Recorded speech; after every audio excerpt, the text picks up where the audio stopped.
নমস্কার বন্ধুরা, আমি পম্পি ড্রেস মেকার। তো আজ আমি আপনাদেরকে দেখাবো যে ব্লাউজ থেকে, স্যাম্পল ব্লাউজ থেকে একেবারে কোনো ডাইস ছাড়া, কোনো মাপ না নিয়ে কিভাবে লাইলিং কাটা যায়। তো তার জন্য দেখুন আমি প্রথমে সামনের পার্টগুলোকে কেটে নিচ্ছি।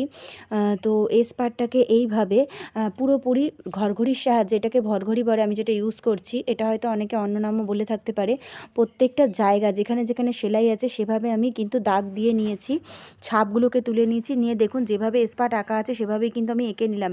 এবার একে হাফ ইঞ্চি বাড়তি করে পাশ দিয়ে আরেকটা করে দাগ দিয়ে নিলাম। আর এই সাইডের দিকে যেদিকে বাড়তি রাখা হয় কাপড়, সেখানে কিন্তু আমি 2 ইঞ্চি করে বাড়তি রেখে দিয়েছি।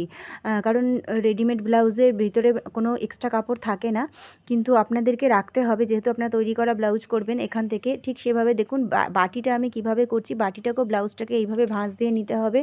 ভাঁজ দিয়ে নিয়ে ঠিক ঘরঘড়ির মেশিনটার সাহায্যে ছাপটা তুলে নিতে হবে, যেভাবে বাটির শেপটা আছে ঠিক সেভাবে। আর সাইড দিয়ে আমি আর একটা করে দাগ দিয়ে নিয়েছি, এটা হচ্ছে বাড়তিটা, যেটা সেলাইয়ের ভিতরে থাকবে, কিংবা এই ব্লাউজের ভিতরেও যেটা ঢুকে রয়েছে, ঠিক আছে।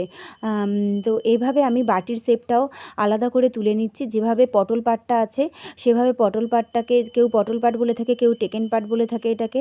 তো আমি সেমভাবে এটাকে তুলে নিলাম।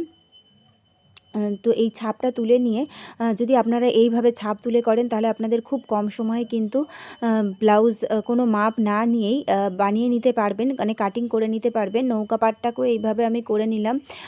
তো নৌকা পাট বা এটাকে কেউ এলিট পাট বলে থাকে না, এলিট পাটটাকেও আমি এইভাবে ছাপ তুলে নিলাম। শুধু এলিট পাটের আর এস পাটের সাইডের দিকে কিন্তু 2 ইঞ্চি করে এক্সট্রা রাখতে হবে। আর কোনো জায়গায় কিন্তু এক্সট্রা বেশি থাকবে না, শুধুমাত্র হাফ ইঞ্চি থাকবে। দেখুন আমি কোন জায়গাটা এক্সট্রা রাখছি, যেখানে শেষ হচ্ছে, মানে বাড়তি যে জায়গাটায় থাকে শুধুমাত্র সেই জায়গাটায় 2 ইঞ্চি করে এক্সট্রা রাখতে হবে। কেউ 2 ইঞ্চিও রাখতে পারে, যে 1.5 ইঞ্চি রাখে সে 1.5 ইঞ্চি রাখবে। দেখুন আমি ঠিক 2 ইঞ্চি বলে লিখেও দিয়েছি এই জায়গাটায়। তো টেকেন পার্টটা যখন করবেন, টেকেন পার্টের কিন্তু যে টেকেনের মাপটা দেওয়া হয় সেটা কিন্তু আপনাদেরকে কিন্তু বাড়তি করে ধরে নিতে হবে।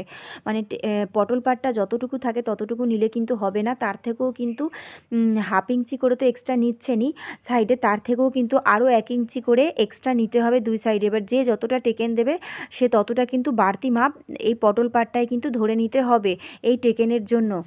তো হাতাটাকেও আমি এইভাবে যেমন হাতা ভাঁজ ফেলে সেভাবে ফেলে দিয়ে লাইনিংটাকে 4 ভাঁজ করে নিয়ে হাতাটাকে এইভাবে বসিয়ে আমি ছাপ তুলে নিলাম। নিয়ে আমি হাতাতেও কিন্তু 2 ইঞ্চি বা 1.5 ইঞ্চি যেটা এক্সট্রা রাখতে চাই সেটা রাখবো। এবার আমি পিছন পাটটা দেখাচ্ছি। পিছন পাটের ব্লাউজটা যেভাবে ভাঁজ দিয়েছি ঠিক সেইভাবেই ভাঁজ দিতে হবে।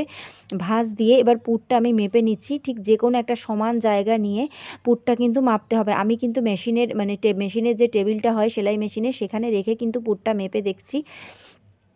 এখানে কিন্তু 5 ইঞ্চি পুট আছে, তার মানে এখানে 5.5 ইঞ্চি পুট নেওয়া আছে। যেহেতু হাফ ইঞ্চি পুট হাতার সেলাইয়ের মধ্যে কাঁধে ঢুকে আছে, তাই আমি 5.5 ইঞ্চি পুট নিয়ে নিয়েছি।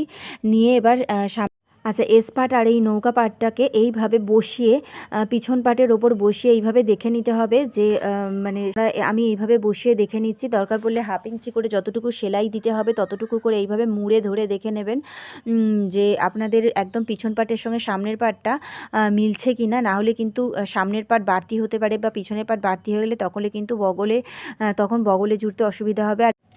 তো আপনারাও এইভাবে ব্লাউজ কাটিং করে দেখবেন, আপনাদেরও কিন্তু একদম স্যাম্পেলের মতোই ব্লাউজ তৈরি হবে। কাস্টমার যদি বলে থাকে যে অনেক সময় যে স্যাম্পেলের মতো ব্লাউজটা তৈরি হয়নি, আমার স্যাম্পেলটা ঠিকঠাক আছে কিন্তু আপনি যেটা বানিয়ে দিয়েছেন সেটা ঠিকঠাক হচ্ছে না। তো আপনাদের যদি ঠিকঠাক স্যাম্পেলটা দিয়ে থাকে আপনারা এইভাবে মাপ নিয়ে করে দেখবেন, একদম অ্যাকুরেট হবে। মানে যেরকম স্যাম্পেল আছে ঠিক সেরকমই বাটিটা হবে।